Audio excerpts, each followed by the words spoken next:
और नवरात्रि में भी अगर आपकी कोई कामना है, आपकी अगर इच्छा है, आपका मन है, तो जगत जननी की आराधना करो। पति और पत्नी में अगर क्लेश है तो जगदम्बा के मंदिर में मक्खन चढ़ाओ, प्रेम बढ़ जाएगा। नवरात्रि का मतलब क्या होता है?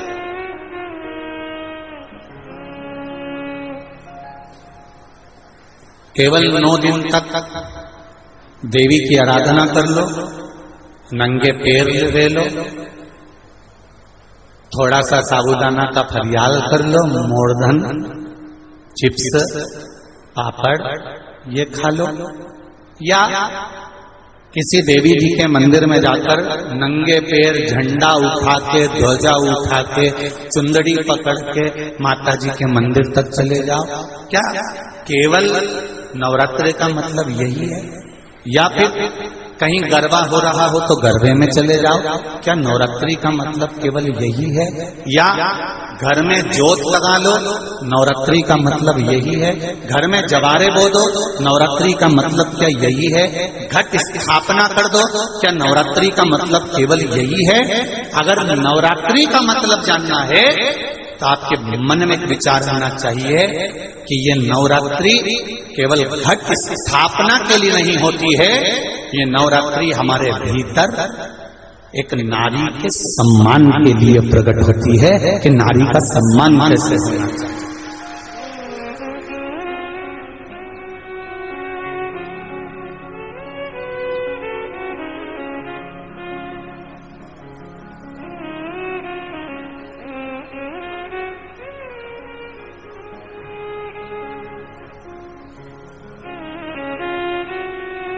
एक नारी का आदर क्या होता है? एक नारी का सम्मान क्या होता है? एक नारी के विचार, उसकी सोच, उसकी दृष्टि क्या होती है?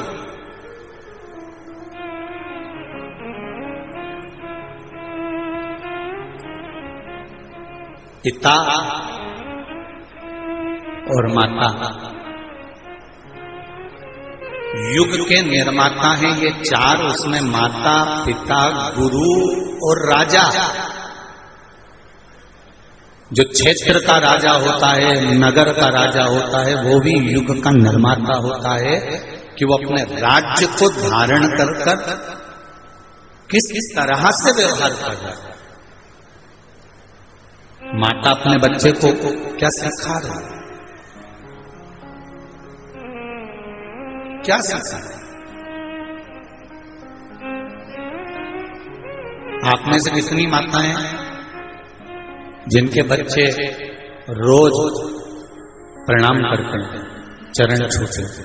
जरा हाथ उठाओ तो। देखा देखी में मत उठा देना री जीजी हो, क्योंकि देखा देखी में तो काम बिगड़ जाता है। रख लो रख लो, देखा देखी में काम बिगड़ जाता है। कक्षा 8वीं का पेपर था, बच्चे एक के पीछे बैठे थे, लिखने के लिए प्रश्न आ गया कि दिल्ली की सबसे बड़ी मीनार का नाम लिखो। आगे वाले ने लिख दिया दिल्ली में कुतुब मीनार है। उसके पीछे जो बैठा था उसने आगे वाले की कॉपी में से नकल कर कर लिख दिया दिल्ली में कुतिया बीमार है। भैरव की परिक्रमा कर कर तब स्तुति की है ब्रह्मा जी। भैरव की परिक्रमा, हनुमान जी की परिक्रमा, भैरव की परिक्रमा, शंकर भगवान की परिक्रमा, शिव जी के जितने रुद्र अवतार हैं, शंकर भगवान के जितने अंश अवतार हैं, इन सब की परिक्रमा का भाव 3 परिक्रमा का। कितनी परिक्रमा? 3। काल भैरव, भैरव की परिक्रमा कितनी होती है? जम के बोलो 3। हनुमान जी की परिक्रमा कितनी होती है? 3। शंकर के जितने अवतार, मेरे भोलेनाथ के जितने रुद्र अवतार हैं, मेरे शिव के जितने अवतार हैं, मेरे शंकर के जितने अंश अवतार हैं, उनकी सबकी परिक्रमा 3 है। सबकी परिक्रमा 3।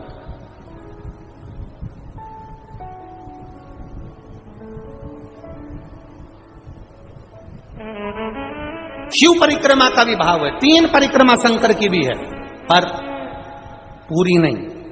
कैसी? आधी। आधी भी कैसी, प्रत्येक शंकर की परिक्रमा का स्मरण होना चाहिए आपको। ये समझे जरा, बहुत अच्छी तरह से आज कथा निकली है तो उसको समझ ले।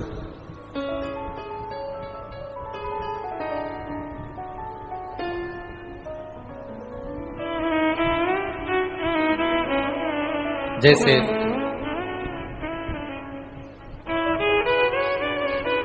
एक डब्बी और होगी ना, एक डब्बी और है ना, एक डब्बी और है उसमें दे दें।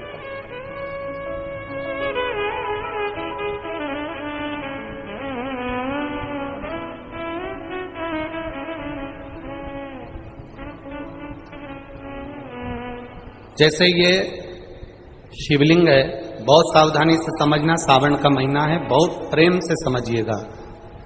शिव की आदि परिक्रमा जब हम करते हैं, उस परिक्रमा का फल हमें बाबा कब प्रदान करते हैं वो समझने वाला विषय, ठीक है। ये शिवलिंग, ये जलाधारी, ये भगवान के चरणारविंद जहां गणेश, कार्तिकेय, अशोक सुंदरी है, उस स्थान का। अब मंदिर के बीच में गर्भगृह में ये शिवलिंग रखा है। हम जब परिक्रमा चालू करते हैं तो यहां से यूं गए और यहीं से हम वापिस आ गए, वापिस हम यहीं से आ गए।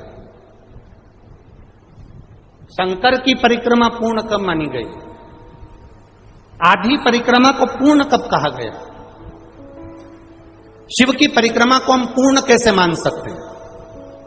हम कहते हैं, हमारे शास्त्र कहते हैं कि शंकर की 3 परिक्रमा करो, या भगवान की 3 परिक्रमा करो, या देवता की 3 परिक्रमा करो। परिक्रमा का फल कब मिलता? परिक्रमा का अंश फल कब मिलता? शिवलिंग जलाधारी मंदिर के बीचों बीच है।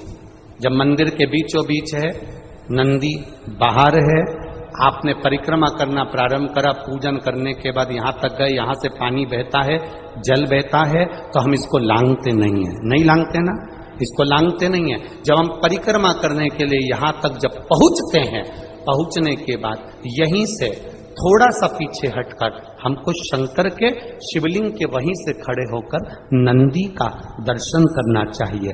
जब हम परिक्रमा कर कर वापिस लौटते हैं, नंदी का इस शिवलिंग के सम्मुख से जब बाहर बैठे नंदी का हम दर्शन करते हैं और वापिस अपनी जगह पर आकर खड़े होते हैं, तब हमारी परिक्रमा एक पूरी मान ली जाती है और उसका फल हमें प्राप्त होता है।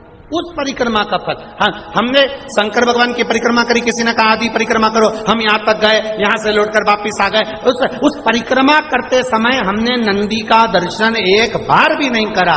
अगर नंदी का दर्शन नहीं करा तो उस परिक्रमा का कोई फल हमें प्राप्त नहीं हो सकता। उस परिक्रमा का कोई फल हमें प्राप्त नहीं हो सकता। अब 3 परिक्रमा हमारा वर्णन किया, तो 3 परिक्रमा क्या करोगे? यहां वापिस आओगे, यहां वापिस जाओगे क्या? बोलो जम के, वापिस जाओगे क्या? नहीं। 3 परिक्रमा शंकर भगवान की जो वर्णन करी गई, यहां से चले, यहां पहुंचे, पहुंचने के बाद आपने यहां शिव जी का शिवलिंग के वहीं से नंदी का दर्शन करा, फिर वापिस पलटे, फिर नंदी का दर्शन करा, फिर पलटे, फिर नंदी का दर्शन करा। यहां खड़े होकर आप जब 3 बार नंदी का दर्शन कर लेते हो, एक ही परिक्रमा में 3 बार नंदी का दर्शन कर लेते हो, तो 3 परिक्रमा का फल प्राप्त हो जाता है और हमारा वो कार्य सफल हो जाता है। 3 परिक्रमा का